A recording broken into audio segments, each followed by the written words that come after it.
إن الحمد لله نحمده ونستعينه ونستغفره ونعوذ بالله من شرور أنفسنا ومن سيئات أعمالنا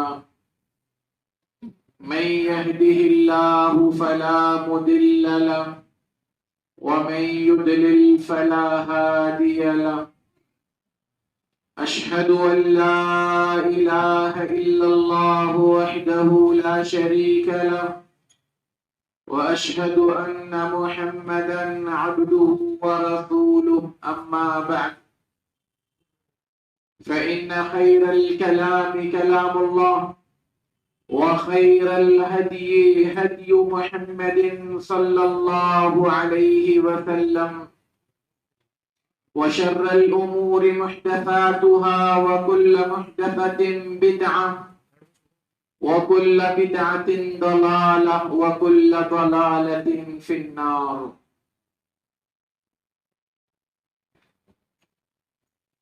بزرگان محترم، نوجوانان اسلام، عزیز بچوں،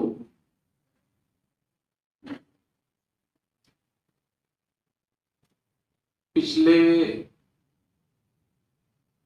2 دنوں سے یا ہو سکتا ہے 2-3 دنوں سے سوشل میڈیا پر ایک خبر بڑے زور و شور سے چل رہی ہے. کچھ لوگوں کے یہاں صفِ ماتم بچھا ہے تو کچھ لوگ خوشی اور مسرت سے شاداں و فرحاں. خبر ایک ہی ہے، اس کی رد عمل، اس کا ریئیکشن 2 الگ الگ انداز میں دیکھنے کو مل رہا. خبر یہ ہے کہ امریکہ کے ایک بہت بڑے پادری نے اسلام قبول کیا اور اس کے اسلام قبول کرنے سے جو وہاں کے اپنے عیسائی ہیں ان کے یہاں جو ہنگامہ ہے، یا یوں کہو کہ ایک طرح کی ایسا سناٹا ہے کہ سمجھ میں نہیں آ رہا کہ اتنا بڑا انسان جس کے پاس بڑا عہدہ ہے، بڑی آؤ بھگت ہے، دولت کی ریل پیل ہے، سب کچھ ہے، اور دوسری طرف اس بندے کو نہیں پتا کہ اس کے ساتھ کیا ہونے والا ہے، لیکن اس کے پاس جب حق، سچ، دلیل واضح ہو گئی، بندے نے اسلام کو قبول کیا اور علی اعلان بتا دیا کہ میں مسلمان ہوا. ظاہر سی بات ہے یہ 1-2 دن، ہفتہ 2 ہفتہ، مہینہ 2 مہینے کی بات نہیں ہوگی. وہ کوئی جذباتی انسان نہیں ہے کہ یوں ہی اٹھ کر وہ اعلان کرے. بعض لوگوں کی مانے تو پچھلے 15-17 سالوں سے وہ بندہ اسلام پر ریسرچ کر رہا ہے، تحقیق کر رہا ہے، بلکہ اسلام کے خلاف بھی اس نے بہت کچھ جمع کرنا چاہا، لیکن اللہ تبارک و تعالی نے اس کو سیدھے راستے کی طرف رہنمائی فرمائی. اور اس میں بنیادی کردار ادا کرنے والی اگر کوئی چیز ہے تو وہ اللہ تبارک و تعالی کا کلام قرآن مجید. تعجب ہوتا ایک عیسائی جس کا دین یا جس کا بچپن سے لے کر ابھی تک کی زندگی میں سب کچھ غیر شرعی، غیر اسلامی، اس کے باوجود وہ بندہ قرآن مجید کو پڑھ لیتا ہے، سمجھتا ہے، غور و فکر کرتا ہے، تو اللہ تعالیٰ اس کے لیے ہدایت کے راستے کھول دیتے. اور ایک ہم ہیں گھر میں پیدا ہوئے تو ہم مسلمان تھے، ماں باپ نے اذان کہلوائی، کچھ صاحب حیثیت لوگوں نے عقیقے کروائے، مرد ہو بچے ہو لڑکے ہو تو ان کی ختنائیں ہوئی، اپنے آپ کو مسلمان کہلانے والے عبداللہ، عبد الرحمان اور نہ جانے اس طرح کے نام رکھنے والے لوگ جب قرآن پڑھنے کی بات آتی ہے تو کہتے ہیں کہ قرآن کو تم سیدھے ڈائریکٹ نہیں پڑھ سکتے، گمراہ ہو جاؤ، جبکہ اللہ کے کلام کے اندر وہ طاقت ہے، وہ قوت ہے، وہ جاذبیت ہے کہ وہ گمراہ لوگوں کو راہ راست پر لے آتا۔ یہ کلام، یہ قرآن مجید جو میرے اور آپ کے گھروں میں چوستانوں میں لپیٹ کر رکھ دیا گیا ہے، جس پر سالہ سال دھول جمتی رہتی ہے، رمضان میں شاید کسی کو توفیق ہو تو وہ قرآن مجید کو اٹھا کر پڑھ لیتا ہے۔ آج ہماری نئی نسلوں کو اس قرآن مجید سے ڈرایا جاتا ہے، ان کو فاصلہ بنائے رکھنے کی بات کی جاتی ہے، خوابوں کی، خیالوں کی، قصوں کی، کہانیوں کی کتابیں ان کے ہاتھ میں دے کر کہا جاتا ہے یہ پڑھو، اس کو سمجھو اور تمہاری ہدایت کے لیے کافی۔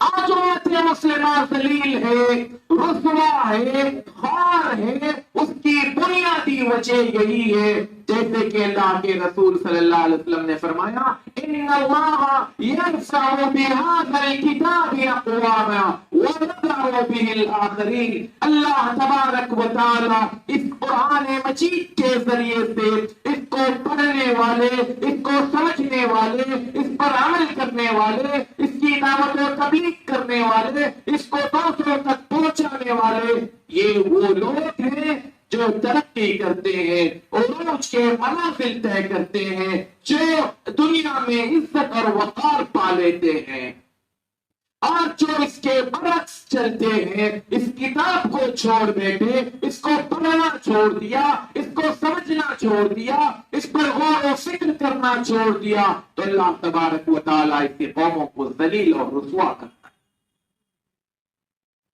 اقبال نے رونا رویا تھا اپنے ماضی کو لے کر اور حال کو لے کر، وہ زمانے میں معزز تھے مسلمان ہو کر، وہ زمانے میں معزز تھے مسلمان ہو کر، اور ہم خوار ہوئے تاریخ قرآن۔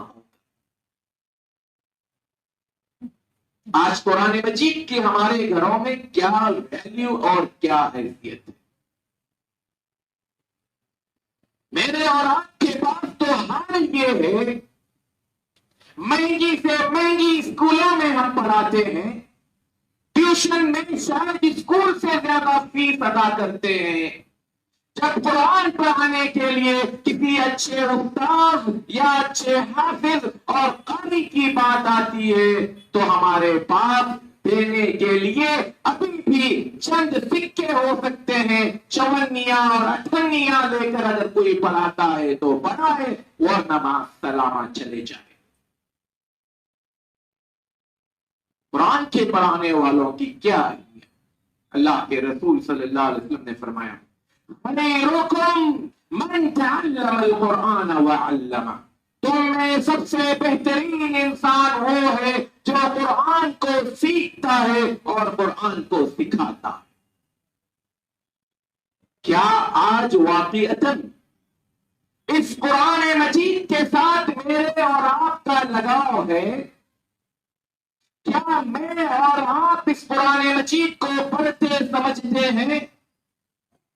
صبح اٹھتے ہی موبائل میرے ہاتھ میں ہوتا ہے، صرف واٹس ایپ اور نہ جانے ایسی 10 اور 20 کیا چیزیں ہمارے پاس آئی ہے، ساری چیزیں میں چیک کر سکتا ہوں، مجھے توفیق نہیں ہوتی کہ میں اللہ کے کلام کو اٹھا کر پڑھوں، سمجھوں یا اس پر غور و فکر کروں۔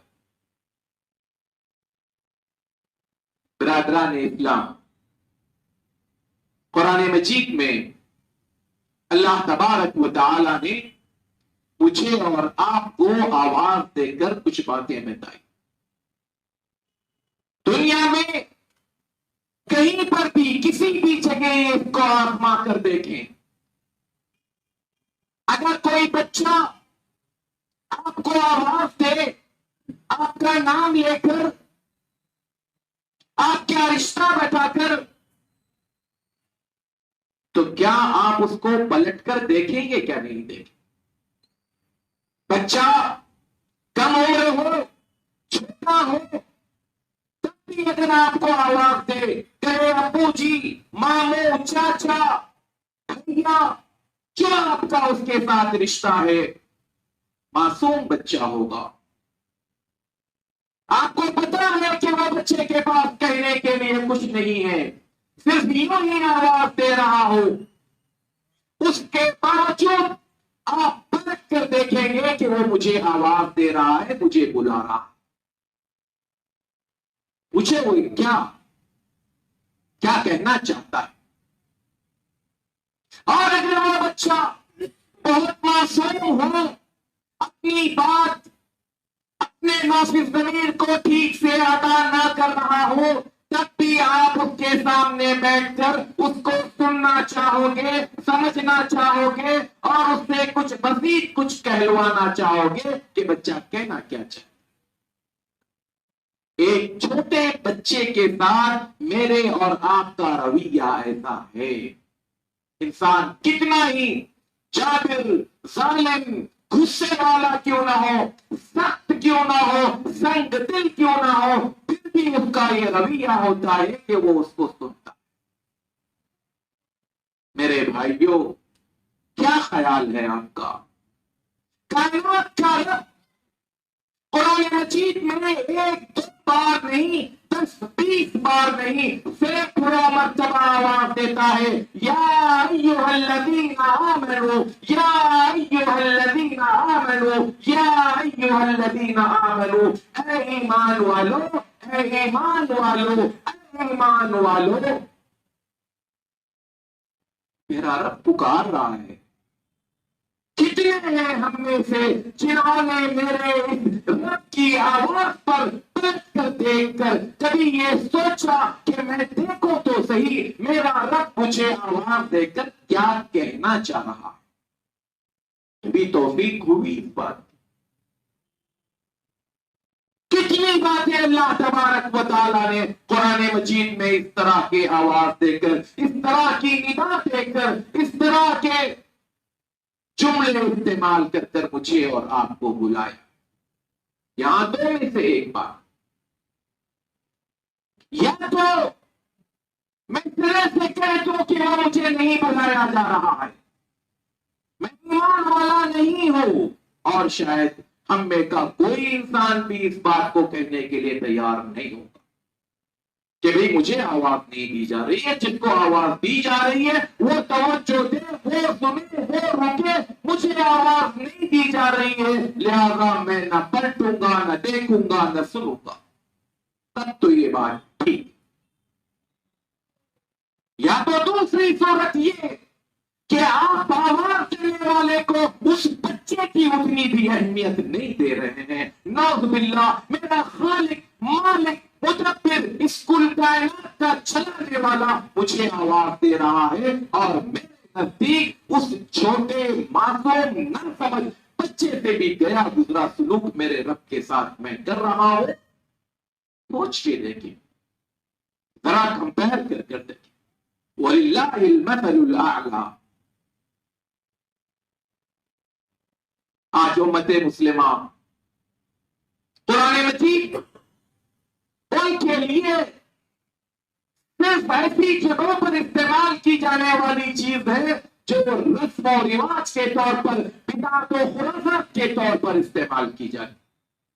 کوئی مرنے لگ جائے سورہ یاسین پڑھو, کوئی کھانا کھانا ہو سورہ فاتحہ پڑھو, کوئی مر جائے اس کے نام کے ایثار ثواب کے لیے قرآن مجید پڑھ لو. اس میں بھی تماشا ہوتا ہے, ایسا تماشا جہاں جا کر دیکھیں کہ کس طرح سے قرآن مجید کے ساتھ وہ کھلواڑ کیا جاتا ہے۔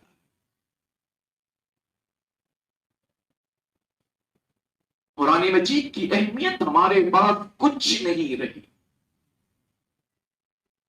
حالانکہ اللہ تبارک و تعالی نے اس کتاب میں ہمارے دلوں کا علاج رکھا تھا۔ اس کتاب میں اللہ تبارک و تعالی نے ہماری زندگی کی روشنی رکھی تھی کہ بندے اس دنیا کی روشنی کے علاوہ تجھے تیرے عقل کے لیے روشنی چاہیے، وہ روشنی میں نے قرآن مجید میں رکھی۔ اور ہم ہیں کہ اس قرآن مجید کو توجہ دینے کے ہمارے پاس نہ کوئی وقت ہے نہ فرصت ہے۔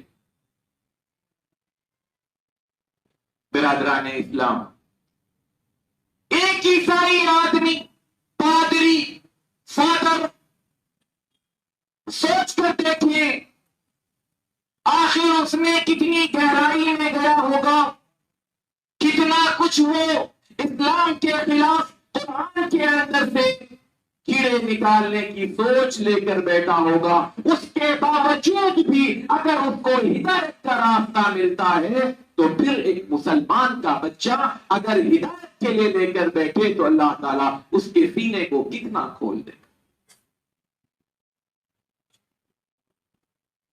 ہمارے پاس ہر قسم کی چیزوں کے لیے توجہ دینے کے لیے، پیسہ خرچ کرنے کے لیے سوچ بھی ہے، فکر بھی ہے، سب کچھ ہے۔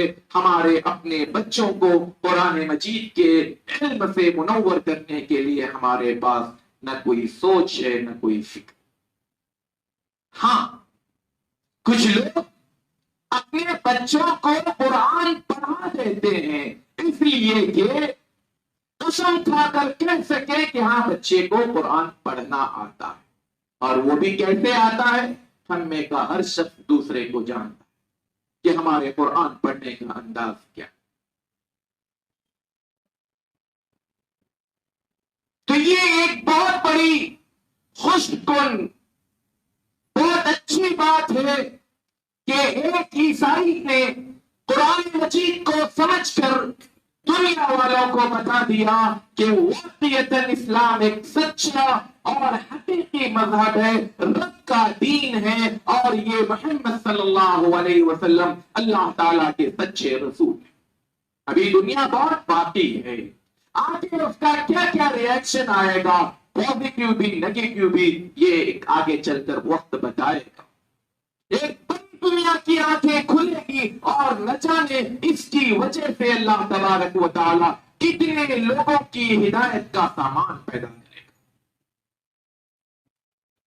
اللہ تبارک و تعالی مجھ سے اور آپ سے کہتا ہے وَإِن تَتَوَلَّوْا يَسْتَبْدِلْ قَوْمًا غَيْرَكُمْ ثُمَّ لَا يَكُونُوا أَمْثَالَكُمْ۔ اگر تم روگردانی کرو گے، اگر تم چھوڑ دو گے تو میں ایک ایسی قوم کو لے کر آؤں گا جو تم جیسی نہیں ہوگی، یہ قرآن کہتا ہے۔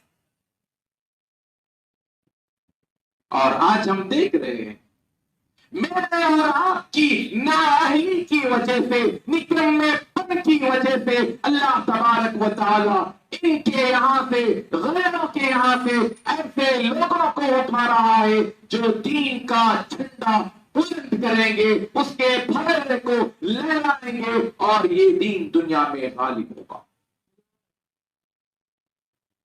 میں اور آپ نہیں اٹھنا چاہتے نہ اٹھیں، کچھ نہیں کرنا چاہتے نہ کریں۔ اللہ تعالیٰ کے یہاں کمی نہیں ہے، وہ کسی کو بھی کہیں سے بھی اٹھا سکتا ہے۔ اقبال نے کہا تھا پاس باں مل گئے کعبے کو صنم خانے سے۔ آج ایسا ہی کچھ ہو رہا۔ ہم کب تک خواب خرگوش میں رہیں گے؟ کب ہمیں ہوش آئے گا؟ کب ہمیں پتا چلے گا کہ ہماری بھی کچھ ذمہ داریاں ہیں؟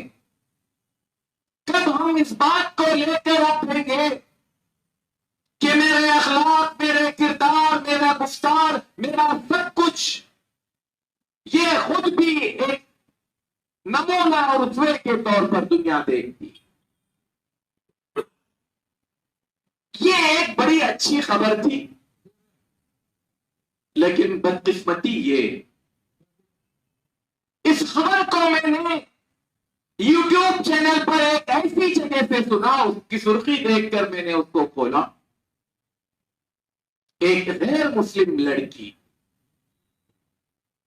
وہ اس پر ٹپنی کر رہی ہے کہ یہ عظیم الشان کتاب جو مسلمانوں کے پاس تھی، مسلمانوں نے اس کا حق ادا نہیں کیا، سڑکوں پر ذلیل اور رسوا ہو رہے ہیں، اور دنیا کی دوسری قومیں اس کتاب سے انقلاب لا رہی ہیں.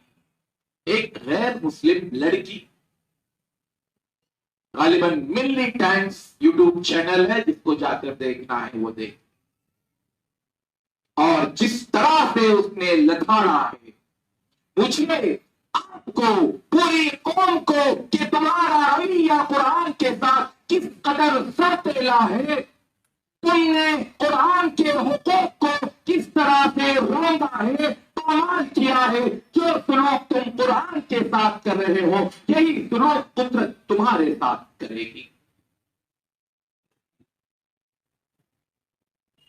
اس خاتون کو سننے کے بعد جو خوشی کی لہر پہلے شروع کے جملوں میں سننے کو ملی، مجھے ایسا لگا بات سچی ہے اگرچہ کہ کڑوی ہے. میرے بھائیوں، اللہ کو مجھ جیسے اور آپ جیسے لوگوں کی ضرورت نہیں ہے. وہ اپنا کام کرانے کے لیے کسی کو بھی اٹھائے گا. اسی ویڈیو کے پیچھے دوسرے تیسرے ویڈیو کے اوپر ایک دوسرے ویڈیو پر میری نظر پڑی، وہ بڑی بھیانک تھی. اس پر ہم اس سے پہلے بھی جمعہ کے خطبات میں بات کر چکے. ایک بدبخت جس نے حضرت عائشہ رضی اللہ تعالیٰ عنہا کی شان میں گستاخی کرنے کے لیے فلم بنانا چاہتا تھا، جس نے قرآن کی 26 یا 28 آیتوں پر اعتراض کر بیٹھا، حکومت کی یا ہمارے ملک کی سب سے بڑی عدالت تک کا دروازہ کھٹکھٹایا اور کہا کہ قرآن سے ان آیات کو ہٹا دو. آخر اس نے اسلام کو چھوڑ کر ایک نئے دین میں اپنے آپ کو داخل کیا. آج اس کا حال یہ ہے کہ پل پل مر رہا ہے، پل پل اپنی موت کو پکار رہا ہے اور اجازت مانگ رہا ہے، بھیک مانگ رہا ہے کہ مجھے خودکشی کرنے کی اجازت دیجیے. جو انسان دین کے ساتھ کھلواڑ کرے گا، جو انسان دین میں کیڑے نکالنے کی بات کرے گا، اپنی چالاکی، اپنی عیاری اور اپنی نت نئے قسم کی چیزوں کو وہ دلیل بنائے گا، اللہ تعالیٰ ایسا کھیل کر لائے گا کہ پھر وہ نہ گھر کا رہے گا نہ گھاٹ کا. عجیب طرح کی بھیک مانگ رہا ہے کہ کوئی میرا ساتھ دے. جی نہیں، اللہ تبارک و تعالیٰ کی لاٹھی میں آواز نہیں ہوتی. میں اور آپ شاید زبان سے ابھی تک نہیں کیے، اور اللہ کرے کہ وہ دن نہ آئے کہ ہم زبان سے اسلام کے بارے میں اس طرح کی کوئی باتیں کریں، لیکن عمل کے اعتبار سے دیکھا جائے میں اور آپ وہی کھڑے ہیں. ہمارے عمل بتا رہے ہیں کہ ہمیں بھی اسلام میں کوئی دلچسپی نہیں ہے، اسلام کی تعلیمات سے ہمیں کوئی دلچسپی نہیں ہے، اسلام کے فرامین میں ہمیں کوئی دلچسپی نہیں ہے، اس پر عمل کرنے میں ہمارے اندر کوئی رغبت نہیں ہے. ہم اپنی من مانی کریں گے، ہم ایسے ہی کریں گے جیسے دنیا کرتی آئی ہے، وہ کریں گے جو ہمارا دل چاہے گا. اور پھر ایسے کاموں کے لیے بازار میں نہ جانے مفتیوں کو بھی تلاش کر لیا جاتا ہے جو دو ٹکے میں بک جاتے ہیں اور ایسی ایسی چیزوں کے فتوے مل جاتے ہیں کہ اسلام کا کھلواڑ ہو تو ہو، لیکن میرے مطلب کی چیز مجھے وہاں سے مل جاتی. برادران اسلام، جن حالات اور جس وقت سے میں اور آپ گزر رہے ہیں، ہوش کے ناخن لینے کی ضرورت ہے۔ رمضان کا مہینہ بہت جلد ہم پر سایہ فگن ہونے والا ہے۔ میرے اور آپ کی دعائیں اور اللہ تعالیٰ کے یہاں خواہشات ابھی سے ہونی چاہیے کہ اللہ تعالیٰ ہمیں رمضان کے مہینے کی مہلت دے اور اس میں عبادت کرنے کی توفیق دے۔ یہ رمضان کا مہینہ قرآن مجید کے نازل ہونے کی سالگرہ ہے۔ ابھی سے ارادہ کر لیجئے، عزم کر لیجئے کہ یہ رمضان کے مہینے میں پورا قرآن مجید کم از کم ایک مرتبہ ترجمے کے ساتھ پڑھوں گا۔ کیا قرآن مجید ایسا کوئی بوجھ ہے؟ کیا اس کا پڑھنا اتنا مشکل ہے؟ کیا اس کے لیے وقت نکالنا میرے اور آپ کے لیے دشوار گزار ہے؟ اگر مجھے اور آپ کو اسی طرح کی زندگی گزارنی ہے تب تو ٹھیک ہے، لیکن اگر ہمیں حالات بدلنے ہیں، بحیثیت ایک قوم کے، بحیثیت ایک ملت کے، بحیثیت ایک امت کے، میرے اور آپ کے لیے ابھی سے ارادے اور عزائم ہونے چاہیے کہ ہم قرآن مجید کو پڑھیں، سمجھیں، اس پر غور و فکر کریں، اس پر عمل کریں۔ ہم اپنے غیر مسلم بھائیوں کو یہ قرآن مجید کا پیغام پہنچائیں۔ یہ اسلام کی تعلیمات ہیں، یہ اللہ کے فرامین ہیں، اس کی یہ حکمتیں ہیں، اس کے اندر انسانیت کے لیے کتنا سکون ہے، یہ سب کچھ میں اور آپ تبھی دے سکتے ہیں جب وہ علم میرے پاس ہو، ورنہ پھر ننگا نہائے گا کیا اور نچوڑے گا کیا؟ میرے پاس اگر کوئی چیز خود نہ ہو تو میں دوسروں کو کیا دوں گا؟ آج ہمارے پاس ڈگریوں کے نام پر نہ جانے کیا کیا ڈگریاں پائی جاتی، لیکن قرآن مجید کے پڑھنے اور سمجھنے کے لیے ہمارے پاس کوئی نہ ڈگری ہے اور نہ کوئی مکتب کا ہمارے پاس سرٹیفکیٹ۔ میں اور آپ اس حوالے سے فکر مند ہوں، اپنے لیے، اپنے اہل و عیال کے لیے، اپنے گھر والوں کے لیے، اور اللہ تبارک و تعالی ہم سے وہ کام لے جو اللہ تبارک و تعالی جس کا وعدہ کیا ہے کہ اگر تم اس طرح سے میرے دین کے، میرے اسلام کے لیے کام کرو گے تو اللہ تبارک و تعالی ہمارے لیے آسانیاں پیدا کرے گا، وہ ہماری مدد کرے گا۔ ان تنصروا اللہ ینصرکم ویثبت اقدامکم، اگر تم اللہ کے دین کی مدد کرو گے، اللہ کی مدد کرو گے تو اللہ تمہاری مدد کرے گا۔ آئے ہم آخر میں اس مسلمان بھائی کے لیے جس کے نام کے بارے میں کسی نے کہا کہ سعید عبداللطیف انہوں نے اپنا نام رکھا ہے، کسی نے کہا کہ عبداللطیف انہوں نے اپنا نام رکھا ہے، بہرحال سعید عبداللطیف ہو یا عبداللطیف ہو، ہم دعا کرتے ہیں اللہ تعالیٰ سے اللہ تعالیٰ انہیں ثابت قدم رکھے، ان کے اسلام کو قبول فرمائے اور ان کے ذریعے سے اس چراغ کو مزید روشن کرے، اور بہت سارے لوگ جو ابھی تک گمراہیوں میں ہیں، اندھیروں میں ہیں، اللہ تبارک و تعالی انہیں راہ راست پر لانے کا سبب بنائے۔ آمین۔ اقول قولی ھذا واستغفر اللہ لی ولکم ولسائر المسلمین من کل ذنب فاستغفروه انه هو الغفور الرحیم۔